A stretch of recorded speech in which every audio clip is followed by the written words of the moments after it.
You know what my daughter Rebecca gave me for my 70th birthday? Not a cake, not a vacation, but a VIP room at a retirement home. Sounds fancy, right? Well, it's basically like getting a first-class ticket to a luxury prison where the meals are pureed and the entertainment is daytime television reruns. And here's the kicker, I'm not dying, but I'm pretty sure they're hoping I will be soon. Because I overheard them talking about selling my house to expand their coffee business. My house. The one I've lived in for 37 years. The one my late husband David and I bought when Rebecca was just learning to walk. So here I am, Margaret Sullivan, former biomedical engineer, sitting in what feels like a waiting room for the afterlife, watching my own daughter plot my financial funeral. But here's what Rebecca doesn't know about her old mom. I didn't become the only woman in my engineering program by being a pushover. And I definitely didn't spend 40 years designing medical equipment by accepting defeat. This is my story of how a birthday gift became the biggest mistake my daughter ever made. I was pulling my famous apple cinnamon cake out of the oven when Rebecca walked in with her husband Marcus, both wearing those fake smiles people put on before delivering bad news. You know the look. Like they're about to tell you your cat died, but they're trying to make it sound like good news. "Happy birthday, Mom," Rebecca chirped, but something felt off. In 37 years of birthdays, she'd never arrived with a suitcase packed for me. "We have the most amazing surprise," Marcus added, and I noticed how he couldn't quite meet my eyes. In the 12 years he'd been married to my daughter, I'd learned to read his tells. The man couldn't bluff his way out of a paper bag. "A surprise trip," Rebecca announced, gesturing to the luggage like a game show hostess. "We're taking you somewhere very special." I set down the cake and studied their faces. Rebecca's smile was too bright, like a light bulb burning out. Marcus kept checking his watch. "And that suitcase? I didn't remember packing it. Where exactly are we going?" I asked, cutting 3 slices of cake. "Sit down, let's celebrate properly first." "Oh, we can't stay," Rebecca said quickly. "We have reservations." Reservations. The word hung in the air like a bad smell. My daughter, who had never made a dinner reservation without calling me first to ask if the restaurant sounded okay, had made reservations somewhere without even telling me where. The 30-minute drive felt like a funeral procession. Rebecca kept chattering about how wonderful this place was, how much I'd love it, how it had everything I could possibly need. Marcus drove like we were late for something important, which apparently we were. When we pulled up to Willowbrook Luxury, Senior Living, my stomach dropped. The building looked like a cross between a hospital and a fancy hotel, all glass and chrome with perfectly manicured lawns that screamed, "Don't touch." "Surprise," Rebecca said again, but her voice cracked this time. In the lobby, the director, a smooth-talking man named Mr. Hendricks, shook my hand and said something that made my blood run cold. "Mrs. Sullivan, I remember you from that magazine article about women in engineering, 25 years ago?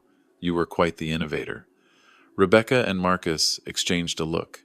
They'd never mentioned my background to him, which meant they'd been planning this for a while. As Mr. Hendricks showed us to my room, I caught fragments of conversation between Rebecca and Marcus in the hallway. "Market is perfect right now. California buyers are driving prices up. 0.1, 0.2 million easy. My house." They were talking about selling my house. I smiled and nodded through the tour, asking about amenities and meal times like a good little old lady. But inside I was calculating. The house was in my name only. The deed, the property taxes, everything. David had made sure of that before he passed. So how exactly were they planning to sell what they didn't own that night, lying in a bed that smelled like industrial disinfectant? I stared at the ceiling and realized my daughter hadn't given me a birthday gift at all. She'd given me a front row seat to my own betrayal. The next morning I decided to unpack the suitcase Rebecca had so thoughtfully prepared for me. What I found made my engineering mind start connecting dots. I didn't want to connect. All my good jewelry was missing. David's Omega watch that I'd worn every day since he died, gone. The pearl necklace he'd given me for our 25th anniversary, nowhere to be found. Instead, I found clothes I hadn't worn in years, including a sweater I was pretty sure I'd donated to Goodwill last Christmas. At the bottom of the suitcase, tucked between some old photographs and a book I'd never read, I found something that made my hands shake, a manila folder containing photocopied documents. Power of attorney papers. With my signature. Except I'd never signed them. I've signed thousands of engineering documents in my career. I know my own signature better than I know my own face. This wasn't mine, but it was close enough that most people wouldn't question it. Close enough to fool a bank. Close enough to sell a house. Hidden in the pocket of a jacket was a receipt from Fast Track Documents, a place that advertised quick and easy legal papers for busy families. The itemized list made my stomach turn. POA document, $45 medical incapacity assessment, $35 notary service, $20 medical incapacity assessment. They'd had me declared mentally incompetent without my knowledge. I sat on the edge of that unfamiliar bed, holding evidence of my daughter's betrayal, and felt something I hadn't felt since David's diagnosis, pure cold fury. But this time I wasn't fighting cancer. I was fighting my own child. That afternoon, during social hour in the common room, I struck up a conversation with Gladys, a sharp-eyed former journalist who'd been watching me since I arrived. "You don't look like someone who belongs here," she said, not unkindly. "Neither do you," I replied. "Oh, honey, I've been here 3 years by choice. My kids live in Seattle, and I got tired of rattling around that big house. But you've got that look." "What look?" "The look of someone who's been railroaded." I showed her the documents. Gladys had covered legal affairs for the Portland Tribune for 30 years before retiring. It took her exactly 30 seconds to spot what I'd already figured out. "This is fraud," she said simply. "Your daughter's committed several felonies here. What do I do?" Gladys smiled, and I saw the reporter she used to be. "First, we gather evidence. Then we make some phone calls. I still have contacts at the paper, and honey, this is exactly the kind of story that gets people's attention." That evening, I called my old colleague Henry Peterson, the only lawyer I'd stayed in touch with since David's death. Henry had helped us set up our estate planning 15 years ago, and he'd been asking me to lunch for the past 5 years. "Margaret, it's been too long. How are you holding up? I need your help, Henry. And I think you're going to find this case very interesting." By the time I hung up, I had an appointment for the next day, and a lawyer who sounded genuinely angry on my behalf. Henry might be retired, but he'd spent 40 years dealing with elder abuse cases, and according to him, mine was textbook. "Don't do anything yet," he warned. "Let them think they've won. Meanwhile, we're going to build a case that will make the evening news." I hung up the phone and looked around my luxury room. Rebecca thought she'd put me somewhere I couldn't cause trouble. She'd actually put me exactly where I needed to be, with time to think, plan, and connect with people who'd been through similar situations. The next morning, Rebecca called to check on me, her voice dripping with fake concern. "How are you settling in, Mom? Are you making friends?" "Oh, yes, dear," I said, watching Gladys. "Give me a thumbs up from across the room. I'm learning all sorts of interesting things." Gladys introduced me to Jamie, a 19-year-old nursing aide who knew more about social media than I knew about anything. When I explained what I wanted to do, her eyes lit up like Christmas morning. "Mrs. Sullivan, you're about to become TikTok famous," she said, pulling out her phone. "Elder abuse content goes viral fast, especially when the victim fights back." Within a week, I'd learned to navigate apps I'd never heard of and created my first video. The caption read, "Day 7 at the luxury retirement home my daughter gifted me for my 70th birthday. Watch what happens when they think I'm asleep." The video showed the night staff ignoring call buttons, discussing their dating lives, while residents asked for help, and one particularly damning scene, where they laughed about a resident who'd fallen and was too embarrassed to ask for help again. It got 5,000 views in 12 hours. By the end of the week, local news had picked up the story. By the end of the month, I had reporters calling Willowbrook directly. Mr. Hendricks was not pleased. "Mrs. Sullivan, we need to discuss your social media activities," he said during our mandatory meeting. "What about them?" I asked innocently. "I'm just documenting my experience in your wonderful facility. Some of your videos are concerning to potential families." "Well, perhaps you should be concerned about the things happening in them rather than the fact that I'm recording them." Meanwhile, Henry was busy. He'd filed injunctions to stop any sale of my property and had tracked down the document forger, a man named Derek Montrose, who was already under investigation for insurance fraud. The best part, Henry discovered that Willowbrook was partially funded by the David Sullivan Memorial Foundation, the charity fund my late husband had established for medical research.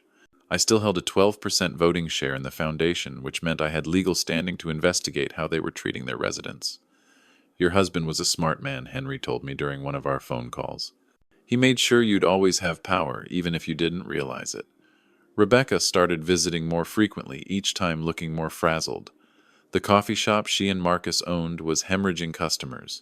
Word travels fast in Portland, and nobody wants to support a business owned by people who abuse elderly parents. "Mom, these videos you're making, they're really hurting our reputation," she said during one visit. "What videos?" I asked, though we both knew exactly what she meant. "The TikTok ones. About this place. About us." "I'm just sharing my truth, dear. Isn't that what you always told me to do? Be honest about my feelings." She was quiet for a long moment. "We never meant for it to be like this. like what Rebecca so public. That's when I realized she wasn't sorry about what she'd done. She was sorry she'd been caught. There's a difference, and it's the difference between a mistake and a crime. That night I made another video. This one was different. Just me looking directly into the camera, talking about what it feels like when the person you raised and loved decides you're worth more to them as a commodity than as a mother. It got 2 million views. Henry's investigation uncovered something that changed everything. Willowbrook Luxury Senior Living wasn't just partially funded by David's foundation. It was their largest grant recipient, receiving $200, 000 annually for innovative elder care programs. As a board member, I had the right to inspect how our money was being used. And what I found during my surprise audit with Henry made my years of quality control work look like child's play. The kitchen was cutting food budgets by 30%, serving residents cheaper meals while billing families for premium care. The medical staff was understaffed by 40% compared to their licensing requirements. And the luxury amenities families paid extra for, half of them didn't exist. This is criminal negligence, Henry said, photographing everything. We're not just talking about your case anymore, Margaret. This is a facility-wide fraud investigation. But the real bombshell came when we found the residents' files. 15 other people had been admitted using questionable power of attorney documents. 15 other families had been convinced their elderly relatives needed specialized care while their assets were quietly transferred to adult children. I wasn't the only victim. I was just the first one fighting back. That evening, I called an emergency meeting with Gladys and 3 other residents I'd befriended: Robert, whose son had moved him here after selling his antique car collection; Dorothy, whose daughter had convinced her she was too confused to manage her own finances; and Frank, whose grandson had promised this was temporary 18 months ago. We're not just fighting for me anymore, I told them. We're fighting for everyone who's been silenced, sidelined, and stripped of their dignity by people who were supposed to love them. Robert, a former Marine who'd served in Korea, straightened in his wheelchair. What do you need us to do? By the next morning, we had 15 residents willing to go on record about their experiences. Gladys had contacted her old colleagues at every major news outlet in Oregon, and I had called Rebecca to arrange a family meeting. Mom, what's this about? She asked when she arrived with Marcus, both looking like they hadn't slept in days. It's about choices, I said. We were sitting in Willowbrook's family conference room, but Henry was hidden behind a 2-way mirror with a court stenographer recording everything. I've discovered some interesting things about how I ended up here, I continued, and about what you two have been planning. Marcus started to speak, but Rebecca put a hand on his arm. Mom, we can explain. I'm sure you can. In fact, I'm hoping you will. In court, tomorrow. Because Henry has filed charges for elder abuse, fraud, and conspiracy to commit theft. The color drained from both their faces. You wouldn't, Rebecca whispered. I already have, dear. The same way you already forged my signature and had me declared incompetent without my knowledge. Marcus stood up abruptly. This is insane. You're our family. We were trying to help you. Help me what? Help me disappear. Help me die quietly so you could get your hands on my assets. That's when Rebecca broke down crying. Not the pretty tears of remorse, but the ugly, desperate tears of someone who knows they've been caught. The coffee shop is failing, she sobbed. We're 3 months behind on rent. The house sale was supposed to save everything. So you decided to sacrifice me for your business. She couldn't answer that, because the answer was yes, and we all knew it. The local news story broke on a Wednesday morning. Portland engineer fights elder abuse from inside retirement home. By noon, it had been picked up by CNN. By evening, Rebecca and Marcus were hiding in their house while protesters gathered outside their coffee shop. The pressure was too much. Marcus cracked first. He called me that night, his voice shaking. Margaret, we need to talk. Just the 3 of us. No lawyers, no cameras. Everything I say now is on the record, Marcus. Henry made that very clear. Please, Rebecca. She's not handling this well. When they arrived the next morning, my daughter looked like she'd aged 10 years in 2 weeks.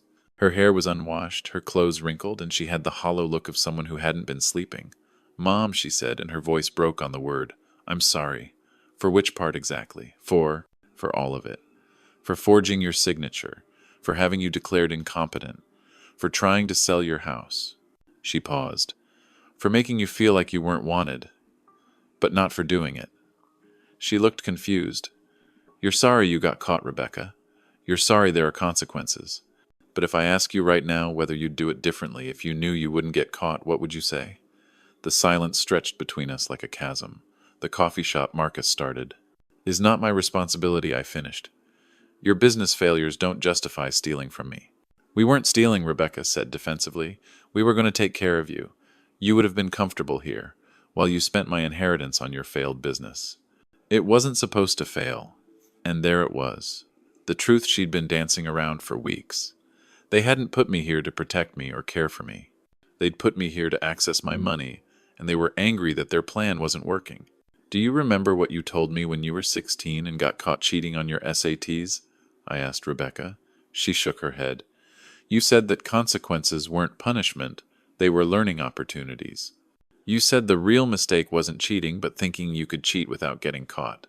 That's different. Is it? Because from where I'm sitting, it looks like you learned exactly the wrong lesson. Marcus stood up. We came here to apologize, not to be lectured. Then you came to the wrong place. Because I'm done protecting you from the consequences of your choices. That afternoon, Henry called with news that made everything final. The district attorney was pressing charges. Rebecca and Marcus would be facing felony, elder abuse charges, fraud, and conspiracy. The coffee shop's assets had been frozen pending investigation. They'll probably plea bargain, Henry warned me. Are you prepared for that? What kind of plea? Restitution, probation, maybe some jail time. But they'll want a statement from you about the impact this has had. I thought about that for a long time. The impact wasn't just financial, though watching my daughter try to steal my house had certainly been expensive in legal fees. It wasn't just emotional, though having your own child declare you incompetent does things to your heart that don't heal easily. The real impact was the loss of innocence. The realization that the person I'd raised, loved, and trusted above everyone else in the world had been willing to sacrifice my dignity, my autonomy, and my remaining years for a failing business venture. I'll make a statement, I told Henry, but I want to do it publicly. The courthouse was packed. Local news, Portland Tribune, and 3 national outlets had sent reporters. The protesters who'd been gathering outside Rebecca and Marcus's coffee shop had moved to the courthouse steps holding signs that read, Elder Lives Matter and Protect Our Seniors. I'd never been the center of this much attention, and at 70 years old I discovered I kind of liked it. Rebecca and Marcus pled guilty to all charges in exchange for 18 months in prison, 5 years probation, and full restitution, which included not just my legal fees but damages for emotional distress and the cost of moving me back to my own home. When the judge asked if I wanted to make a victim impact statement, I stood up slowly. The courtroom went completely silent. Your Honor, 37 years ago I held my daughter in my arms and promised her I would always protect her. I taught her to ride a bike, helped her with homework, and walked her down the aisle at her wedding. I thought we had an understanding about how family works. I paused, looking directly at Rebecca, who was crying silently at the defendant's table. What I learned in the past month is that I failed as a mother in one crucial way I never taught her, that loving someone doesn't mean they owe you their life savings. Someone in the gallery gasped. Rebecca convinced herself that because I was getting older I was less important, that my wishes, my autonomy, and my dignity were secondary to her financial problems. She decided that being my daughter gave her the right to make decisions about my life without consulting me. The judge was taking notes. But here's what I want the court to understand. This isn't just about money. This is about a mindset that treats elderly people as burdens to be managed rather than human beings to be respected. My daughter didn't just forge my signature, she erased my voice. I turned to address the courtroom. There are millions of elderly people in this country whose adult children are making decisions about their lives without their input. Some of those decisions are made with love. Others are made with greed. The difference is whether they ask permission or just take action. The room was so quiet I could hear the court reporter's fingers on her keyboard. I'm not asking for the maximum sentence because I want revenge. I'm asking for justice because if we don't hold people accountable for elder abuse, we're telling every adult child in America that their parents become their property when they turn 70. When I sat down, the judge was quiet for a long moment. Mrs. Sullivan, in 40 years on this bench, I've rarely heard a more articulate explanation of why these crimes matter. Your daughter and son-in-law will serve the full 18 months, and I'm adding a requirement that they complete 100 hours of community service, specifically working with elderly populations. Rebecca sobbed audibly when the bailiff led them away in handcuffs. Part of me wanted to comfort her, but a bigger part of me knew that this was exactly what she needed to learn, what I'd failed to teach her. At 16, actions have consequences, and love doesn't make you exempt from them. 6 months later, I was back in my own house sitting at my kitchen table with a cup of coffee and the morning paper. The headline read, Willowbrook Retirement Home Settles Elder Abuse Lawsuit for $2.3 million. 15 families had joined the class action suit Henry filed on behalf of all the residents who'd been defrauded. The settlement money was being used to completely overhaul the facility. New management, proper staffing, real amenities, and a residents' advocacy program. I'd been asked to serve on the board of directors. It's poetic justice, Gladys had said when she called with the news. The woman they tried to silence is now in charge of making sure it never happens again. Rebecca had been released after 14 months for good behavior. She'd written me letters from prison, but I hadn't opened them. Not yet. I wasn't sure I was ready for whatever she had to say. Marcus had used his community service hours to help elderly residents at 3 different facilities move back to independent living situations. According to Henry, who kept tabs on their progress, he'd become something of an advocate for the people he'd once dismissed as burdens. The coffee shop had been sold to pay restitution. Rebecca was working as a barista at someone else's cafe, making $12 an hour and living in a studio apartment. My doorbell rang, interrupting my thoughts. Through the peephole, I saw a young man with Rebecca's eyes and David's stubborn jawline. My grandson Tyler, now 21 and home from college. Hi, Grandma, he said when I opened the door. I was hoping we could talk. I hadn't seen Tyler since this whole thing started. Rebecca had apparently told him I was confused and making false accusations about the family. But looking at him now, I could see he knew the truth. I'm sorry I didn't call sooner, he said, settling into David's old chair in the living room. I didn't know what to say. What do you say now? That I'm ashamed? Of Mom, of myself, for believing her, of how long it took me to reach out. He paused. And that I want to make sure you know not everyone in this family thinks you're disposable. I studied his face, seeing flashes of the little boy who used to help me bake cookies and ask endless questions about how everything worked. What are you studying in school, Tyler? Pre-law. I want to specialize in elder rights. I smiled for the first time in months. Would you like some coffee I just made? A pot. As I poured coffee for my grandson, I realized something had shifted. For the first time since this nightmare began, I felt hopeful about the future. Not because Rebecca had been punished, but because Tyler represented something I'd almost lost faith in, the possibility that people could learn from other people's mistakes instead of repeating them. Grandma Tyler said, I know you probably don't want to see Mom right now, but do you think you ever will? I considered the question carefully. 6 months ago, I would have said never. 3 months ago, I would have said maybe. Now ask me again in a year, I said. And Tyler, yeah, next time you're home for break, bring your textbooks. I'd like to help you study. Turns out I know quite a bit about elder rights now. He laughed, and the sound filled the kitchen like sunlight. As I watched my grandson drink coffee from David's favorite mug, I realized that Rebecca hadn't just failed to steal my house. She'd failed to steal something much more important, my faith in family. It had just taken me a while to remember that family isn't just the people who share your blood, it's the people who respect your choices. And sometimes the person you thought you'd lost forever is actually the person who comes back to save you. So that's my story. The retirement home my daughter gave me for my 70th birthday turned out to be exactly what I needed, just not in the way she planned. I found my voice, my strength, and my purpose all over again. What would you have done in my situation? Would you have fought back or tried to keep the peace? Let me know in the comments, because I've learned that staying silent is never the answer when someone tries to write the ending of your story without asking you first.